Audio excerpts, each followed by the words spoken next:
Welcome to Void of Rules, the home of spine-chilling stories that break all the rules. If you love a good scare, make sure to hit that like button, drop a comment and subscribe. Your support helps us reach our goal of 1,000 subscribers by the end of the year. Now let's jump into today's story. The fluorescent lights buzzed overhead as I stood in front of Supermart, keyring clutched in my trembling hand. The massive building loomed before me, its windows dark despite the "Open 24 hours" sign that glowed in neon red. The empty parking lot stretched out like a concrete ocean, broken only by the occasional shopping cart caught in the cold autumn wind. My name is Evan Miller, and I just moved to Pinehaven, a town so small it barely registered on maps. After my tech startup crashed and burned in the city, leaving me with a mountain of debt and shattered dreams, I found myself desperate for any job that would pay the bills. That's how I ended up here, about to start my first night shift at the only major retail store within 50 miles. The interview with Carl Jordan, the night manager, should have been my first warning that something was wrong. He sat across from me in his cramped office, the fluorescent light catching the deep bags under his eyes. His gaze never quite met mine as he spoke, instead darting around the room as if watching for something in the shadows. "The pay is decent," he had said, his voice carrying an edge of something I couldn't quite place. "But there are rules, Mr. Miller. Important rules that must be followed." He paused, running a hand through his greying hair. "Breaking them isn't an option." I had nodded, assuming he meant standard retail policies.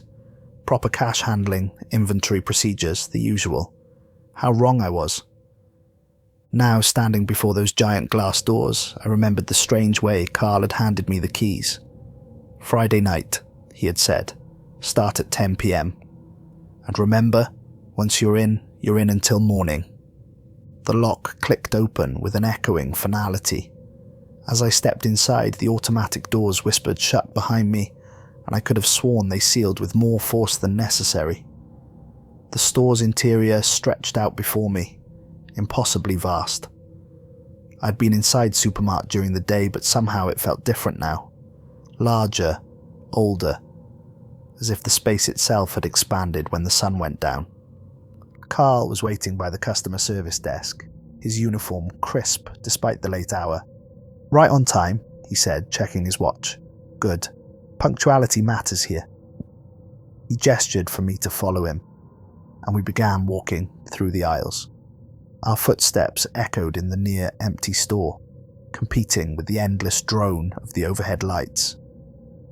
"First thing you need to know," Carl began, his voice low, as if sharing a secret, "is that Supermart isn't like other stores. The night shift especially." He stopped abruptly, turning to face me. "Have you noticed how the inside seems bigger than the outside?" I had, but I dismissed it as a trick of perspective. "I guess so," I admitted. "It is." Carl's expression was grim. "And that's just the beginning. The store changes at night. Things happen that don't make sense. You'll see things, hear things. The important part is following the rules." Before I could ask what he meant, a voice called out from behind us. "Oh, you must be the new one." I turned to see an elderly woman standing there, her silver hair neatly styled despite the late hour. She clutched a shopping basket in gnarled hands, but it was empty. Her pale, glassy eyes fixed on me, with an intensity that made me want to step back. "Mrs. Pierce," Carl said, his tone carefully neutral. "Shopping late again?" "Maggie, please," she corrected him, never taking her eyes off me. "And yes, you know how it is. The store is different at night, more honest about what it is." She tilted her head, studying me. "You'll learn soon enough, dear. Just remember to follow the rules. They're there for a reason." I forced a polite smile, but something about her words sent a chill down my spine. "I'm sure I'll get the hang of it." "Oh, you'll have to," Maggie said, her voice dropping to a whisper. "Or you won't make it out." None of us do, really. Before I could respond, she turned and wandered off into the aisles, her footsteps eerily silent on the polished floor. Carl watched her go, then checked his watch again. Almost 11. Time to show you the registers. As we walked toward the front of the store, he began pointing out security cameras, emergency exits, and other standard features. But there was something off about the way he described them, as if he was speaking in code. The cameras work, he explained, but don't trust what they show you after midnight. And the emergency exits, well, let's just say they don't always lead where they're supposed to. I laughed nervously. You're joking, right? This is some kind of first night hazing thing? Carl stopped walking and turned to face me, his expression deadly serious. I wish it was, Mr. Miller. I really do. But you'll see for yourself soon enough. For now, just remember, never leave the register unattended. Never close early. And most importantly, always, always serve the midnight customer. The midnight customer? You'll know them when you see them. Trust me. He glanced at his watch once more. Getting close to time. I'll be in my office if you need me. But try not to need me. As Carl walked away, I took my position behind Register 3, trying to shake off the growing sense of unease. The store felt different now, the aisles stretching into darkness despite the overhead lights. From somewhere in the back I heard the distinct sound of items falling from shelves, but when I looked, there was no one there. That's when I noticed Charlie Matthews, another night clerk at the register next to mine. He hadn't been there a moment ago, but now he stood perfectly still, staring at the clock mounted above the entrance. He didn't acknowledge my presence, didn't even blink, just watched the clock with an intensity that made my skin crawl. The minutes ticked by, and I began to understand why Charlie was so focused on the time. As midnight approached, the air in the store grew thicker, heavier. The fluorescent light started to pulse almost imperceptibly, creating shadows that moved in ways shadows shouldn't. And then it was midnight. The lights flickered in perfect unison, creating a strobe effect that lasted exactly 10 seconds. In those flashes, I could have sworn the aisles rearranged themselves, products shifting and changing on the shelves. When the light stabilized, the store felt different, older somehow. The air had grown cold enough to see my breath, and the endless rows of merchandise seemed to stretch further into the darkness than before. That's when I heard it, the soft swish of the automatic doors opening. I looked up expecting to see another late-night shopper like Maggie. Instead, I saw them, the midnight customer. They were tall, impossibly so, their head nearly brushing against the ceiling. They wore what looked like an old-fashioned business suit, but the fabric seemed to shift and move in ways that cloth shouldn't. Their face, I couldn't focus on their face. Every time I tried, my vision would blur, and a deep, primal part of my brain would scream at me to look away. The midnight customer glided, there's no other word for it, toward my register. In their arms, they carried items I knew couldn't have come from our store. A jar filled with what looked like liquid darkness, swirling and moving on its own. A mirror that showed reflections of places that couldn't exist. A book bound in material I couldn't identify, its pages seeming to whisper as they moved through the air. Charlie, at the register next to mine, had gone completely still. He stared straight ahead, his face a mask of careful indifference, but I could see his hands trembling as he gripped the edge of his counter. The midnight customer placed their items on my conveyor belt. Up close I could smell something ancient, like old books and dried flowers, with an underlying scent of ozone. My hands shook as I reached for the first item, the jar of darkness. I don't see a barcode, I managed to say. A piece of paper materialized on the counter between us. On it, in elegant script that seemed to move when I wasn't looking directly at it, were prices for each item. The total came to amounts that made no sense. Portions of minutes, fragments of memories, echoes of laughter. But at the bottom was a normal dollar amount, $157.63. As I rang up the sale, I noticed other changes in the store. The products on nearby shelves had transformed. Where there had been boxes of cereal, there were now containers of impossible things. Bottled starlight, canned dreams, packaged whispers. The advertisements hanging from the ceiling had changed too, now promoting services that couldn't exist. Memory alterations, time extensions, shadow removals. The midnight customer reached into their suit jacket and pulled out a wallet that seemed to be made of the same material as the night sky. They handed me exact change, each coin thrumming with a strange energy that made my fingers tingle. As I counted out their change, I made the mistake of looking up at where their face should be. For just a moment, my mind registered what I saw, and I felt reality trying to bend around me. I quickly looked down, but the image was burned into my memory, a face that was less a face and more a suggestion of one, constantly shifting between expressions that human muscles couldn't make. They collected their items without a word, but as they turned to leave, they placed something else on the counter, a small, ornate key that looked ancient. Before I could ask about it, they were gone, the automatic doors whispering shut behind them. The moment they left, the store seemed to exhale. The air grew warmer, and the products on the shelves slowly shifted back to their normal states. Charlie finally moved, his shoulders sagging with relief. "You did good," he said, speaking to me for the first time.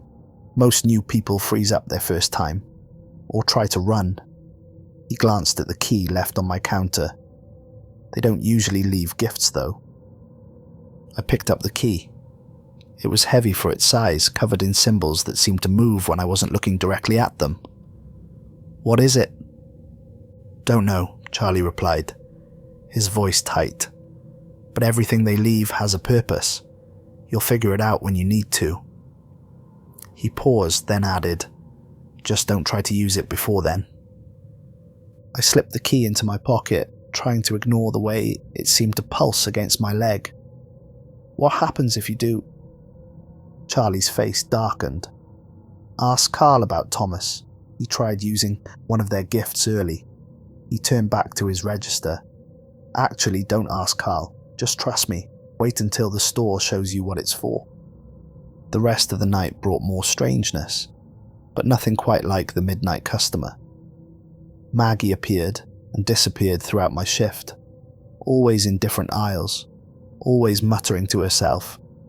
Sometimes I would catch fragments of what she was saying, warnings about doors that shouldn't be opened, aisles that didn't end, sales that cost more than money. Around 3 a.m, I discovered another rule, the hard way. I'd stepped away from my register to grab a drink from the break room when I heard it, the sound of receipt paper printing from my unmanned register. By the time I got back, the receipt was nearly 6 feet long, covered in symbols similar to those on the key. The paper was warm to the touch and seemed to be vibrating slightly. Charlie appeared beside me, ripping the receipt off with practiced efficiency. "Rule 5, he said, feeding the paper into a slot I hadn't noticed before, hidden under the counter. "Never leave the register unattended. The store, it doesn't like that." "What does it print?" I asked. "You don't want to know," he replied. "But whatever you do, don't let the receipt finish printing. Once it reaches the floor." He shuddered. "Just don't let that happen." As my first week at Supermart progressed, I began to understand why Carl always looked so exhausted. The night shift wasn't just about dealing with strange customers or following bizarre rules. It was about surviving in a place where reality itself seemed to bend and warp with each passing hour. On my third night, I learned about aisle 13. It wasn't marked on any store map, and during the day, it didn't exist at all. But after midnight, it would appear between aisles 12 and 14, stretching back into shadows that our brightest lights couldn't penetrate. Never turn your back on it, Carl warned me during our nightly briefing, and whatever you hear coming from there, don't answer. I discovered why when I was restocking shelves near that section.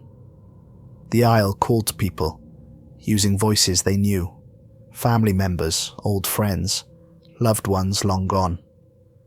I heard my mother's voice drifting from those shadows, calling my name just as she used to when I was a child.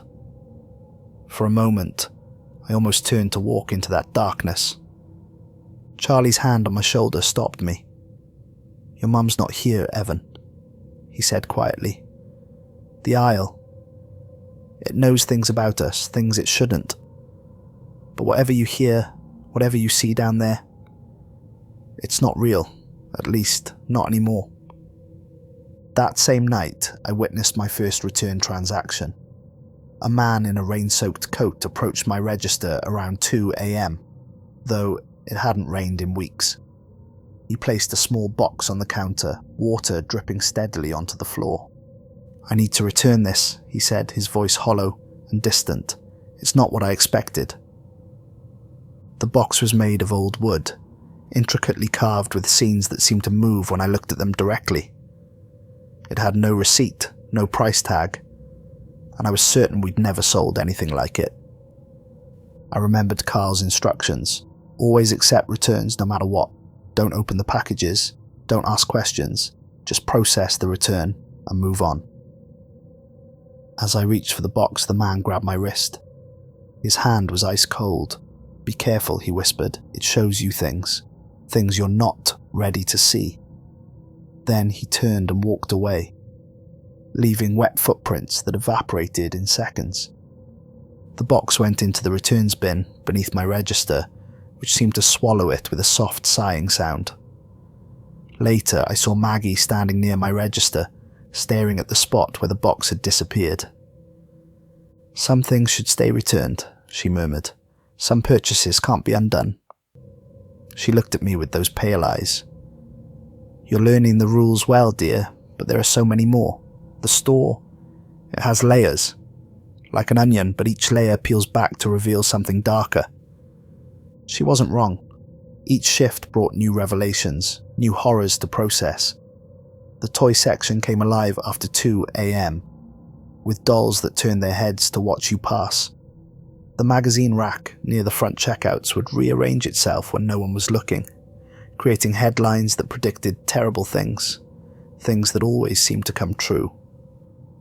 The employee break room became a place I learned to avoid unless absolutely necessary. The first time I went in alone, the room stretched and twisted, the walls breathing like living tissue. The clock on the wall ran backward, and my reflection in the microwave door showed a face that aged years in seconds. Charlie found me there, huddled in a corner, watching the ceiling pulse. He helped me to my feet, his expression understanding, but firm. "Rule 8, he said. "Never enter the break room alone. The store, it gets lonely. It tries to keep you."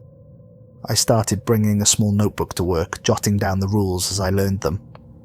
Each one seemed to have a story behind it, written in the disappearances of previous employees or the whispered warnings of long-time customers. "The magazines, after midnight, don't read them," Carl told me during a quiet moment. "They show you your future, but reading it makes it happen faster and worse." He rolled up his sleeve, revealing a series of scars that formed words I couldn't quite read. "Made that mistake once," he said. "Read about my own death. Been fighting to prove that future wrong ever since." The regular customers, the ones who shopped in those dark hours, all seemed to know more than they let on. They moved through the aisles with purpose, avoiding certain sections without being told, never staying too long in one place. They knew the rules too, though theirs might have been different from ours. One night, an elderly man bought nothing but salt and candles. As I rang him up, he kept glancing at the ceiling. "The lights," he said. "They're counting down. You can see it if you watch long enough. But don't count with them, never count with them." I made the mistake of looking up. The fluorescent lights did seem to be flickering, in a pattern, like a silent countdown to something I didn't want to witness. I quickly looked down, but I could still feel the rhythm of those lights pulsing behind my eyes. The key the midnight customer had given me grew warmer in my pocket with each passing night. Sometimes I would catch Charlie or Carl staring at it, their expressions unreadable. Even Maggie seemed drawn to it, though she would turn away quickly if she caught me watching her. Everything has its time, she told me one night, arranging cans on a shelf, in a pattern that made my head hurt to look at. The store gives us what we need when we need it, but taking gifts too early. She shuddered. Poor Thomas, he thought he was ready. The door showed him otherwise. I finally learned about Thomas during my second week at Supermart. It happened after a particularly strange encounter with the midnight customer who had purchased a collection of old photographs, each showing moments that hadn't happened yet. As I was processing the transaction, one photo slipped from the stack, landing face up on my counter. The image showed a young man standing before a door I'd never seen, despite having walked every aisle of the store. He was holding a key similar to mine, his face frozen in an expression of triumph that turned to horror at the edges. The longer I stared at the photo, the more his features seemed to blur and distort. "That's Thomas," Carl said, appearing behind me so suddenly I jumped. He snatched up the photo, his hands trembling slightly. My previous assistant manager. He didn't understand about waiting. Carl led me to his office, a cramped space that seemed to shift and change when viewed from different angles. The walls were covered in yellowing papers, each one detailing a different rule or warning. He pulled out a chair for me, then sat heavily behind his desk.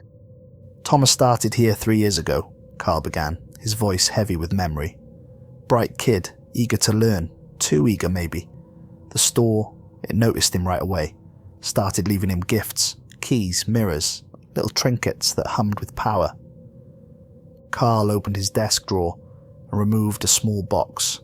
Inside was a key identical to mine, though his seemed older, worn by time and use. "We all get them eventually. The gifts. The store tests us, you see. Wants to know if we can handle its secrets. But Thomas, he couldn't wait." The office lights flickered, and for a moment, I saw something move in the shadows behind Carl. A tall, thin figure that shouldn't have been able to fit in the cramped space. When the light stabilized, it was gone. "He found a door in the stockroom," Carl continued, seemingly unaware of what I'd seen. "One that only appears when the store wants it to. The key he had, it fit perfectly. We tried to stop him, told him he wasn't ready, but Thomas thought he knew better." A distant sound echoed through the store, like someone screaming, but played backward and underwater. Carl didn't react to it, but I saw his hands tighten on the arms of his chair. The door opened onto a long hallway that shouldn't have existed. Thomas stepped through before we could stop him, said he was going to learn all the store's secrets at once. Carl's voice dropped to a whisper. We found his uniform the next day, empty but still standing upright.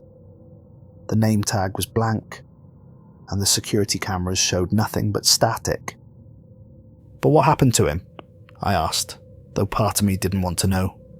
Carl gestured at the walls around us. "He's here, somewhere. The store doesn't let people leave, not really. It just incorporates them. Sometimes, late at night, you can hear him in the walls, whispering rules we haven't learned yet." As if on cue, a soft scratching sound came from inside the nearest wall. It moved in a pattern that almost formed words. "That's why we wait," Carl said firmly. "That's why we learn the rules one at a time.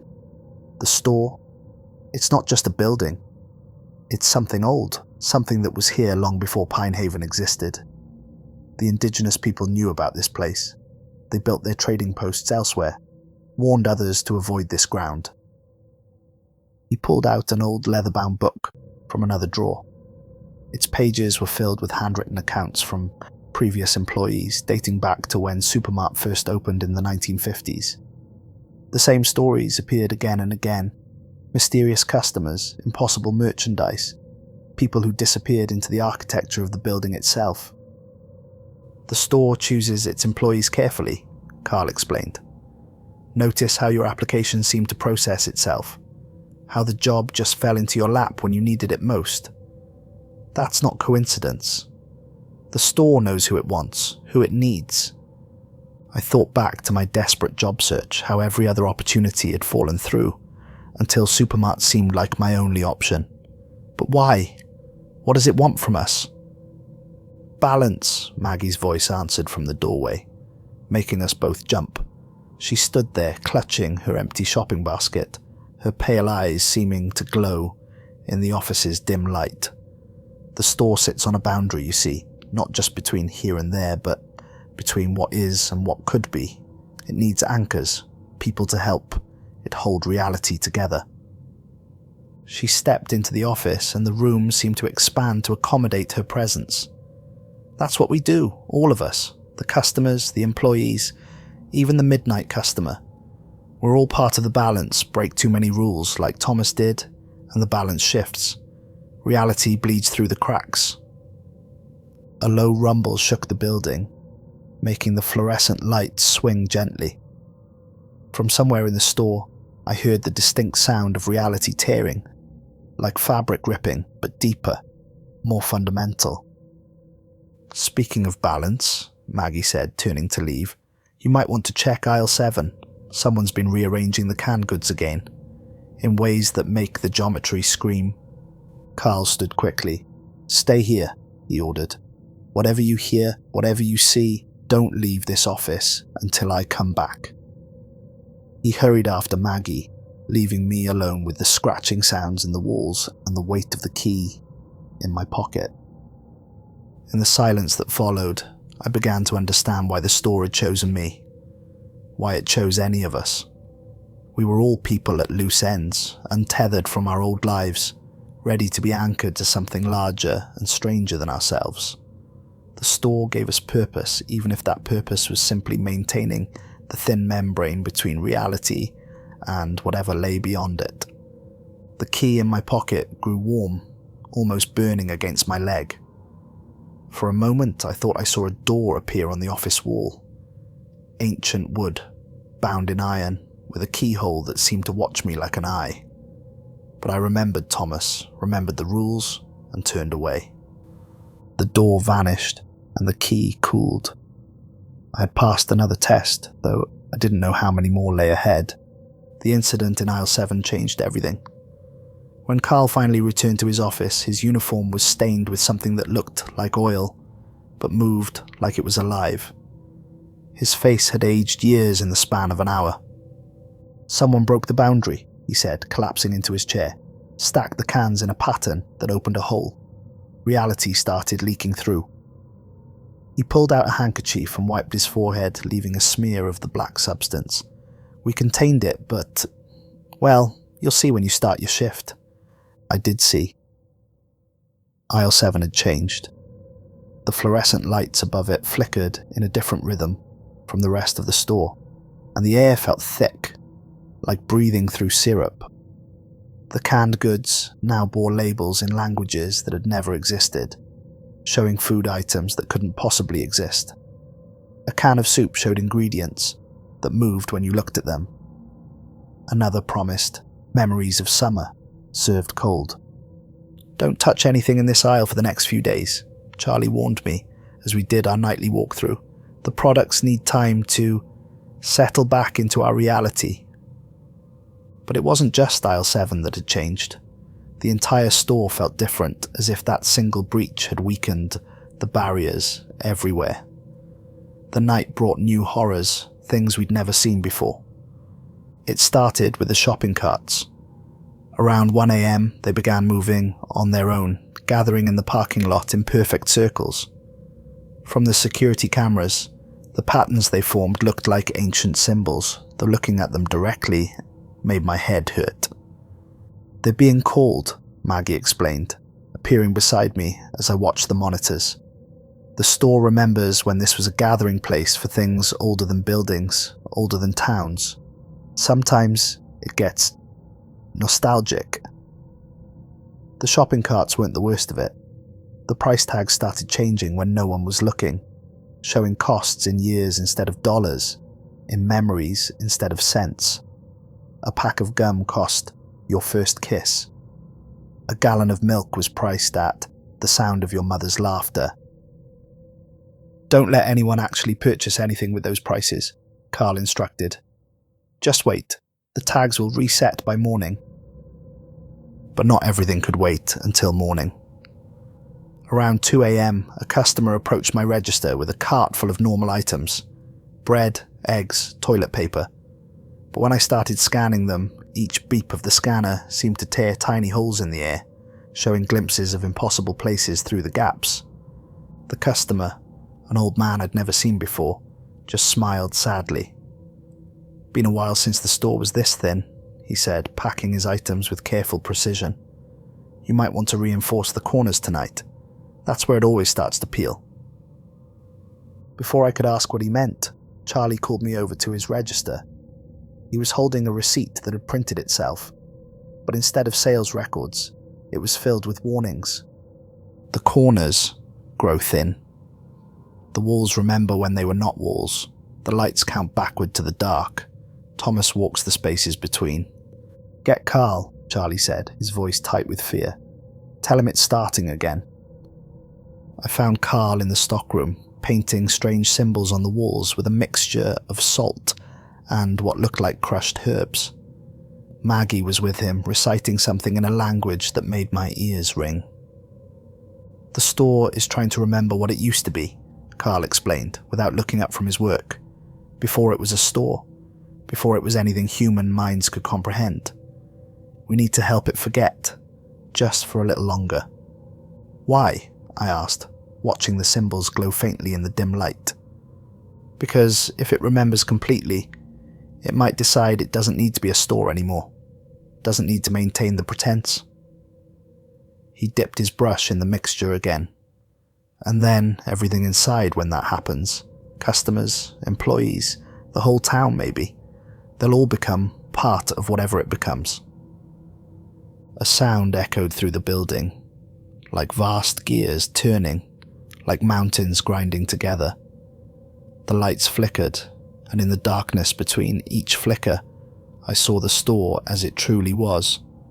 A vast, impossible space folded in on itself countless times, filled with entities that shopped for pieces of reality in aisles that extended into infinity. When the light stabilized, Carl handed me a small pouch of salt. Go to each corner of the building, pour this in a circle, then speak the words.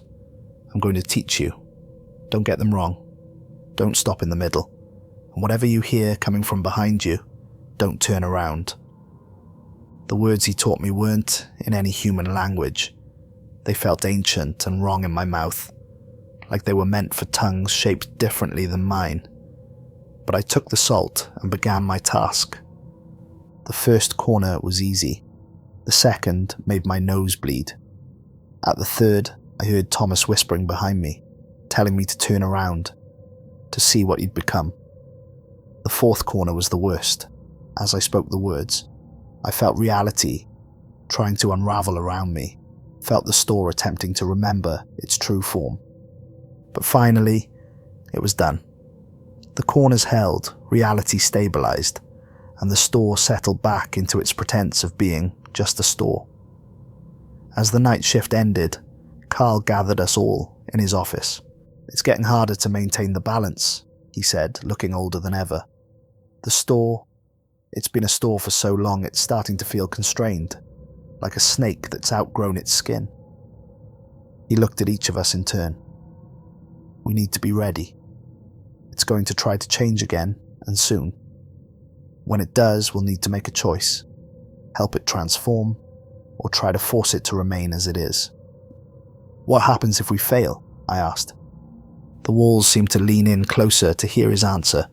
Even the air grew still. Then we become like Thomas, Carl said quietly, part of whatever the store becomes. Not quite real anymore, Not quite unreal, just in between, forever. The change began on a night when the moon hung low and heavy over Pinehaven, its light seeming to bend around the Supermart building in unnatural ways. I arrived for my shift to find Charlie standing in the parking lot, staring up at the store's facade with a look of quiet dread. "It's growing," he said without turning around. "Look at the windows." The store's windows had always played tricks with perspective, making the interior seem larger than possible. But now they showed something else, reflections of places that couldn't exist, worlds that shouldn't be. In one window, I saw a vast marketplace where creatures of shadow and light traded memories like currency. In another, aisles stretched upward into an infinite darkness, shelves stocked with bottles containing captured starlight and jars of preserved time. Inside, the changes were even more pronounced.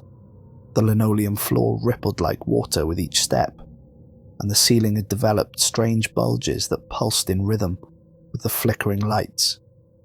The air was thick with the smell of ozone and old paper, like a library during a thunderstorm. "The store is molting," Maggie announced, appearing from between aisles that hadn't been there a moment before. She was pushing her ever-empty cart, but now it left trails of ghostly after-images as it moved, shedding its retail skin, becoming what it always was. Carl emerged from his office, clutching a stack of old documents. His eyes were bloodshot, and his hands trembled as he spread the papers across the customer service desk. "I've been researching," he said, pointing to yellowed photographs and ancient newspaper clippings. "Every 25 years, the store tries to transform. Usually we can contain it, force it to maintain its shape. But this time," he gestured at the increasingly unstable reality around us. "This time it's different." The photographs showed the store throughout its history, but something was wrong with the images. In each one, the building looked slightly different, its architecture impossible, in subtle ways. And in every photo, standing in the background, was the midnight customer, unchanged through decades. "They're not just a customer," Carl explained, tapping the figure in the oldest photograph, dated 1950. "They're a representative, an ambassador from whatever realm this place truly belongs to. They've been waiting for the store to remember itself, to shed its disguise." A low rumble shook the building, and the lights dimmed momentarily. When they brightened again, the product aisles had rearranged themselves into a spiral pattern that made my eyes water to look at. "We need to make a decision," Carl said grimly. "The store's transformation is happening, whether we want it to or not. We can try to stop it like we've done before, but the cost will be higher this time. Or we let it change," Charlie finished. "Let it become what it wants to be." "And what happens to us?" I asked, though I feared I knew the answer. "We change with it," Maggie said softly. "Become something more than human, less than real, like Thomas did, but by choice rather than accident." As if summoned by his name, a sound came from within the walls. Thomas's voice, but distorted, speaking in tongues that human mouths weren't meant to form. The walls themselves seemed to ripple with his words. The key in my pocket had grown hot enough to burn. When I pulled it out, it had changed. The metal had become something that wasn't quite metal anymore, covered in symbols that moved and shifted as I watched. "The store gave us these keys for a reason," Charlie said, pulling out his own transformed key. "Not just as tests, but as choices. They're keys to what it's becoming." Carl nodded slowly. "The doors they open, they lead to what the store really is, what it's trying to become again. If we use them now, during the transformation, we become part of that change, part of whatever exists on the other side of retail reality."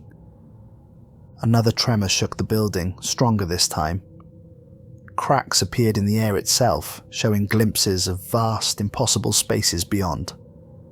Through the windows, I could see customers approaching, but they weren't regular customers anymore.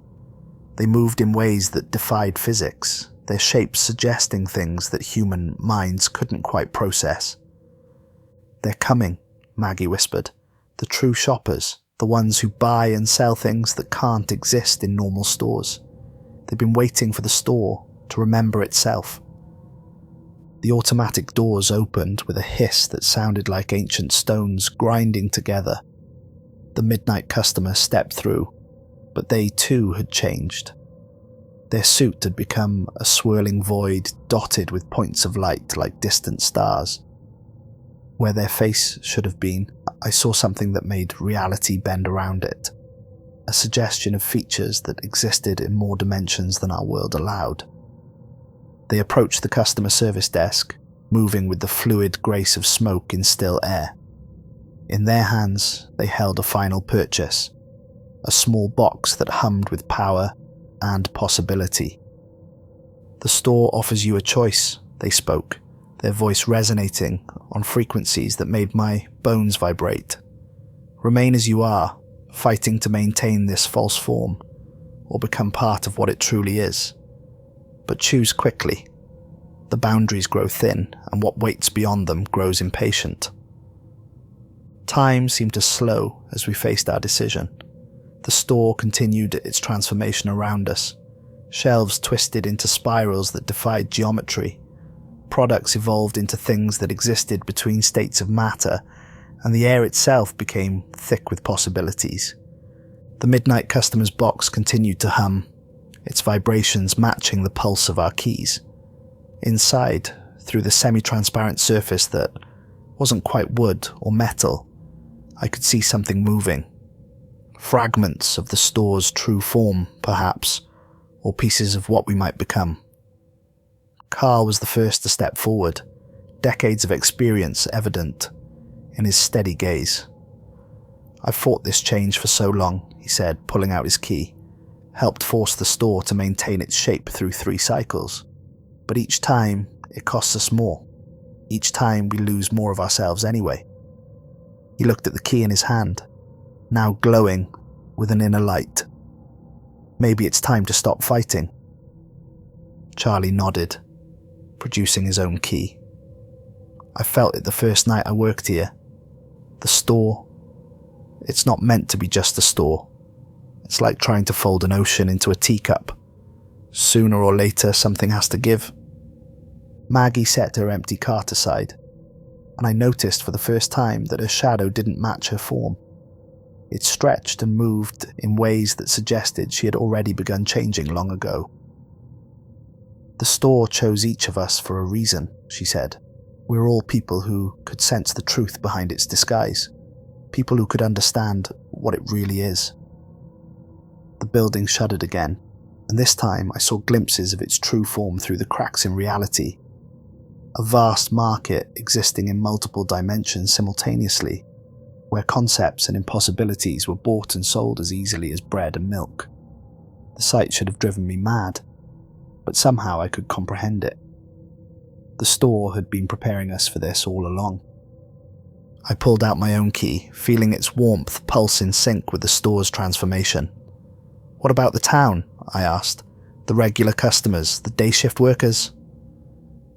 The midnight customer's voice resonated through the increasingly unstable space. "The store will maintain its disguise for those who need it to be just a store. But its true nature will be accessible to those who can perceive it, as it has always been, but no longer hidden behind so many layers of false reality." Through the windows I could see more of the true shoppers arriving, beings of light and shadow, entities that existed between spaces, creatures that seemed to be made of pure concept rather than matter. They moved through the parking lot in patterns that spoke of ancient dances and ritual geometries. Thomas's voice echoed from the walls again, but this time I could understand his impossible words. He wasn't warning us anymore. He was encouraging us. He had become part of the store's true form by accident, driven mad by taking too much too quickly. But we had the chance to transform gradually, consciously, maintaining our identities even as we became something more. Carl raised his key, and we followed suit. 4 keys glowing with power, each tuned to a different frequency of reality. The midnight customer opened their box, releasing a swirl of energy that connected with our keys, creating a circuit of light and possibility. The rules will still exist, they said, their form becoming even less human as the store's transformation accelerated. But you will understand their true purpose. You will become their guardians, helping others navigate the boundaries between what is and what could be. Together we turned our keys in locks that had always existed in the air around us, invisible until this moment. Reality split open like a blooming flower, revealing the store's true nature in all its impossible glory. The transformation that Thomas had glimpsed, that had driven him mad, unfolded before us in carefully controlled stages. I felt myself changing, becoming something that could exist in multiple states, simultaneously. Human enough to interact with regular customers, but also part of the store's deeper reality. I could see the same happening to the others. Carl's decades of experience merged with the store's ancient knowledge. Charlie's quiet acceptance became a deep understanding of the spaces between spaces. Maggie's cryptic wisdom expanded into a direct connection with the store's consciousness. The rules we had learned took on new meaning. Never turn your back on aisle 13, because it was a direct portal to other realities. Don't read the magazines after midnight, because they contained glimpses of infinite possible futures. Never leave the register unattended, because it was a crucial anchor point between realities. As the transformation completed, the store settled into its new state, still appearing as Supermart to those who needed it to be that, but now openly existing as something far more vast and strange to those who could perceive it.